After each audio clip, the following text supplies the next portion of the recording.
President Biden addressing the nation earlier this hour following the U.S.'s withdrawal from Afghanistan. Now, we heard President Biden calling the evacuation from Afghanistan a, quote, extraordinary success. He was also saying that today, August 31st, was not an arbitrary deadline. Let's take a listen to what he had to say. Leaving August the 31st is not due to an arbitrary deadline. It was designed to save American lives. My predecessor, the former president, signed an agreement with the Taliban to remove U.S. troops by May the 1st, just months after I was inaugurated.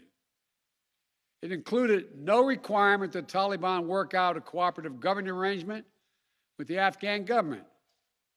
But it did authorize the release of 5,000 prisoners last year, including some of the Taliban's top war commanders, among those who just took control of Afghanistan.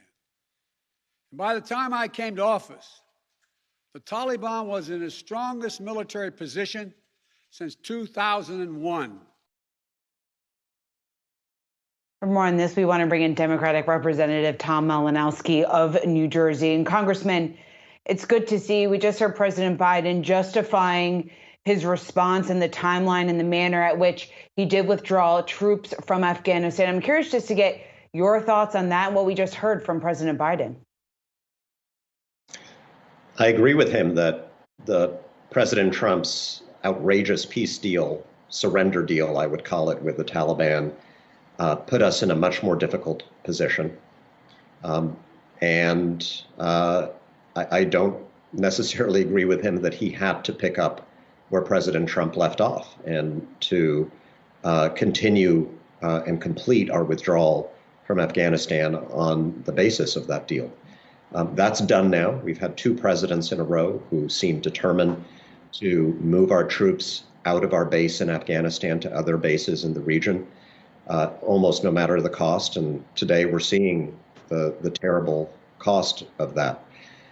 It is done, and my focus has been, and I think our focus needs to be, on trying to save as many lives as possible and to create opportunities for Afghans who want to leave to the United States and to other countries to do so. Congressman, I guess the natural question, though, is even if you disagree with the idea to ultimately withdraw, what did you also think about the way in which the administration did it? We heard President Biden just now say that he takes responsibility for the decision, but he did describe the operation as an extraordinary success. I'm wondering if you could talk about his viewpoint that if they tried to launch this operation earlier in May, it would have played out exactly the same way as it did and would have been just as messy as it did transpire over the past few weeks. I disagree with the withdrawal, but I do kind of agree with President Biden that there was no way to do this without chaos. Just logically, there's no such thing as an emergency evacuation before the emergency. Most people who have been desperate to leave Kabul in the last 3 weeks were only desperate to leave because Kabul had fallen to the Taliban. And in January, February, March, May, June, that was not the case. I think we could have sped up, even the Biden administration, which was committed to this, could have sped up the issuance of visas for our translators and others who helped our troops, those who were ready to leave earlier. But the bottom line is that the withdrawal precipitated the fall of the government. And whenever that happened, there would have been a chaotic withdrawal, a chaotic scene at the airport with people desperate to leave immediately. So, I think that the argument that this was a good idea was just poorly done doesn't hold a lot of water with me.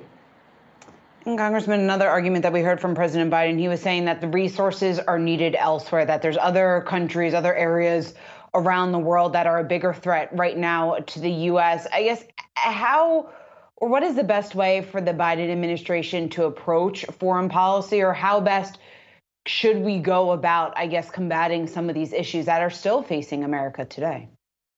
So I do disagree with him about that. The resources, the military resources that we need to contend with China in the Pacific are not the resources we were using in Afghanistan. We were not using our naval power in Afghanistan, obviously.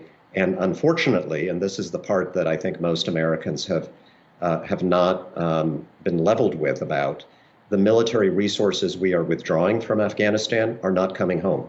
They're staying in the region. They're going to other bases in the region to conduct exactly the same counterterrorism missions, many of which in Afghanistan that they were conducting before, especially after this latest ISIS attack on our troops. We're going to be very involved in Afghanistan. So I don't see this as, unfortunately, freeing up a lot of resources. And Congressman, I want to shift gears a little bit to talk about the updates on the budget bill and also infrastructure. They are kind of tied to one another. Can you give us an update on what's going on in the House with regards to those movements on those packages? We are going to pass an infrastructure bill that's going to create millions of jobs that will rebuild America, not just the old infrastructure and the way that we've been doing it for the last 70 or 80 years, but that will help move this country from dependence on fossil fuels to clean energy. That bill is going to pass probably in the last week of September. It has to, because on October 1st, the Highway Trust Fund, a lot of our highway programs expire. So we're going to do that, send it to the president. It's going to be law. Great for my home state of New Jersey. We're then going to land the second plane, a budget bill, the Build Back Better bill, that will do a lot more good for America, extending the child tax cut that has already almost slashed poverty in half in America, helping every single every single high school graduate in America get free community college if that's something that they need, making more strides in the fight against the changing climate that is devastating many parts of America right now. So we had a good plan. We're executing that plan. We're going to land both of these planes. Congressman, do you have any fear, any worry, I guess, that the geopolitical risk like Afghanistan, that could potentially derail President Biden and also the Democrats, your agenda, and just in terms of what you want to prioritize in legislation that you want to see approved over the next couple of months? No. I mean, I've been critical of President Biden on Afghanistan. You can tell I say what I think, regardless of party. But this has been an incredibly successful president in terms of domestic policy, between the American Rescue Plan, the progress in vaccinating Americans, this historic infrastructure and jobs bill, the Build Back Better bill. By the end of this year, we will be able to say objectively that we'll have had the most productive Congress in probably 7 or 8 decades since FDR was president. And a lot of that is thanks to Joe Biden and his ability to bring us together. Representative Tom Malinowski, we really appreciate you taking the time. We hope to have you back again on Yahoo Finance soon. Thanks so much for joining us today.